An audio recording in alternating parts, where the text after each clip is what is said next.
This is Walter Leite, and in this presentation I'll talk about guidelines for ordering and grouping survey questions. It's very important to think carefully about choosing the first question of the survey, because it will engage with the respondent and motivate him or her to continue the survey, or a poorly picked first question may lead the respondent to abandon the survey right then. So it should apply to everyone. It should be easy to respond, because if it's not, they may perceive the questionnaire as difficult. It should be interesting to the respondent to also help with motivation. Non-threatening, because then a threatening question will lead the respondent to not continue. And it should be strongly related to the general objective of the survey specified in the cover letter, because the respondent chose to respond, to click on the link, because they were interested, potentially interested, or perceived that the survey was useful.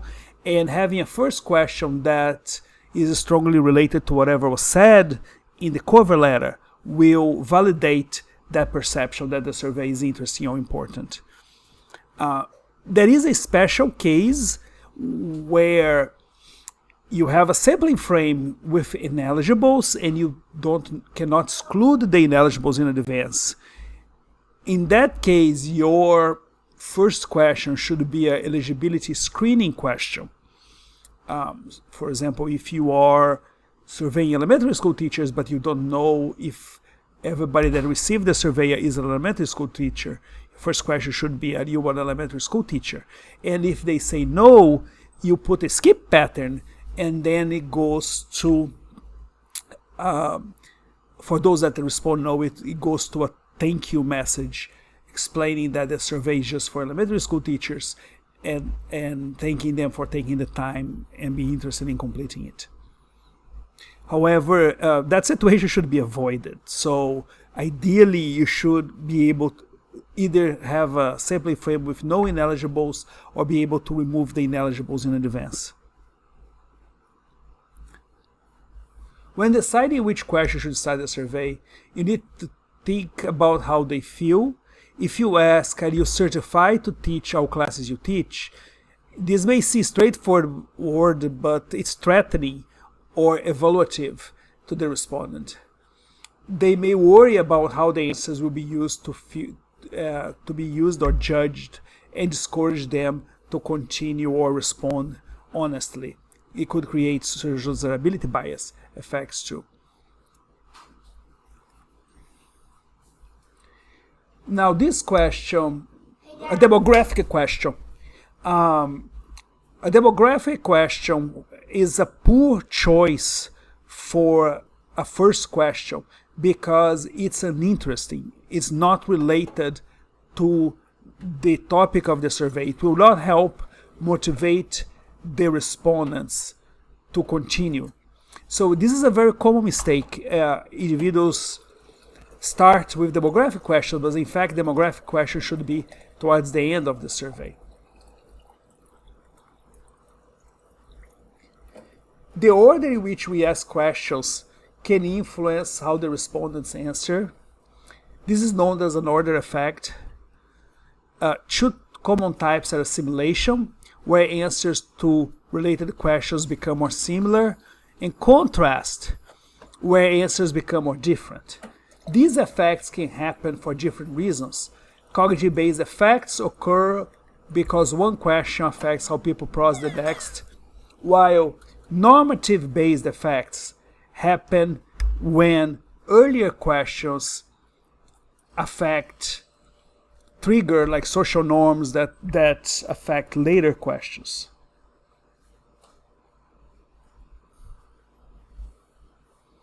So now I'll talk about each of these in order, this type of cognitive effects. They include several mechanisms about how respondents process questions. Priming makes certain information more accessible in memory. Carryover leads respondents to use similar reasoning across questions. Anchoring occurs when an earlier question sets a reference point for later answers. And finally, subtraction happens when respondents intentionally avoid repeating earlier reasoning, causing them to focus on different information for subsequent questions. For priming, let's look at priming in action. Suppose your first question asks, how satisfied or dissatisfied are you with the availability of research assistantships in your graduate program? This might bring financial support to the top of the respondent's mind. So when they are later asked to rank sources of graduate support, they may give more weight to assistantships because an earlier question made the topic more salient. To avoid this is to start with more general questions that kind of overview all types of supports, and then ask satisfaction about specific sources of support later. So that ordering from general to specific would help avoid priming. Or another ordering is like from overview of funding sources to specific questions about funding sources. With additional or carryover effects, this happens when people answer similar questions together and end up giving similar ratings. The thinking the thinking is that the first question spills into the next one. This is common when the questions are about related topics and are worded similarly, such as in matrix questions. It leads to respondents to apply the same reasoning without fully reconsidering each question independently. This is particularly prevalent in matrix questions because matrix questions the questions are very close together. They have the same response category and they are fast to respond. So the reason that the respondent developing the first question of the matrix question will affect the other. So this is an example of a matrix question, and you can see that if there were 10 of them, the person would apply in the same principle from the first on all the others. So if you have a matrix question where there is potential for strong carryover effects, the best situation would be to split them into separate questions with vertically placed response categories, and if it's in an internet survey, you could put them in different pages, which would minimize carryover effects even more. Anchoring occurs when an earlier question sets a reference point for later answers. For example, if you ask, to what extent does the FCAT, which is an older standardized test, influence your teaching, the respondents may establish a mental anchor. Then when we ask, how familiar are you with the requirements of the FCAT, respondents might judge the familiarity related to how much they feel influenced by it, rather than giving it an independent evaluation. A solution for anchoring is spread out the questions and ask the less sensitive questions first. For subtraction effect, the respondents actively avoid using the same information twice. For example, when rating the leadership style of an academic advisor versus a program coordinator, they might purposely emphasize different aspects of each person. Even though both questions are about leadership, respondents seek to avoid sounding repetitive and focus on different qualities, creating contrast between their answers. Normative order effects are driven by social norms that influence how people answer a sequence of questions. Three common norms are even-handedness, where the responses try to be fair; consistency, where they strive to make the answers fit together logically; and avoiding extremeness, where they temper the assessment and the answers to avoid appearing too extreme or biased. The norm of even-handedness leads respondents to give similar answers to questions they perceive as parallel. For instance, when asked whether College of Education professors and then staff should be allowed to park in the restricted area, many respondents will feel obligated to apply the same rule to both groups out of a sense of fairness, even if they might feel differently about each case on its own. Consistent effects happen when respondents monitor their answers to stay logically consistent across the survey. For example, if they are asked detailed questions about specific aspects of a program first, and then ask a general satisfaction question later, respondents may adjust their general answers to match the opinions they expressed earlier to avoid seeming contradictory. Matrix questions are very sensitive to consistency because the questions are very close together and very easy to monitor for consistency. And even the responses are right next to each other, so individuals can just look at their column and say, okay, I've responded a great deal to most of these.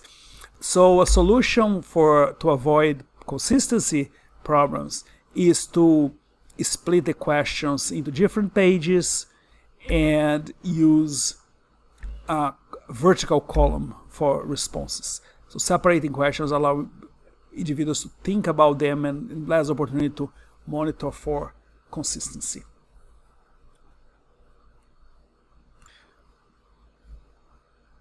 Avoiding extremeness is a type of social desirability bias effect.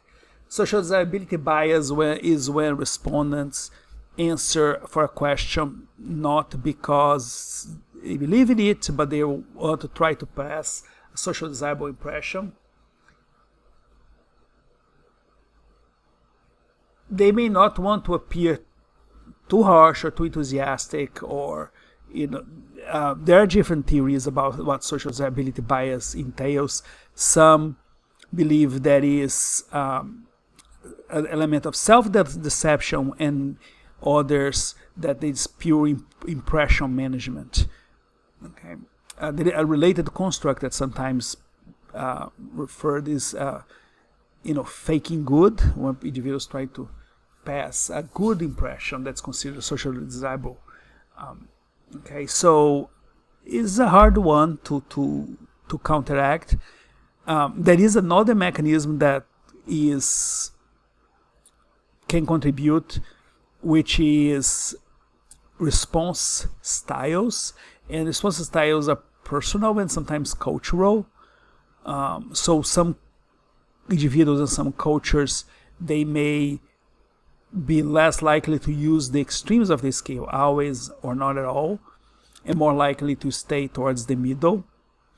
And there are strategies. So, for example, for social desirability bias, making the questions in a way that they are less likely to bring social norms is a way to minimize it. For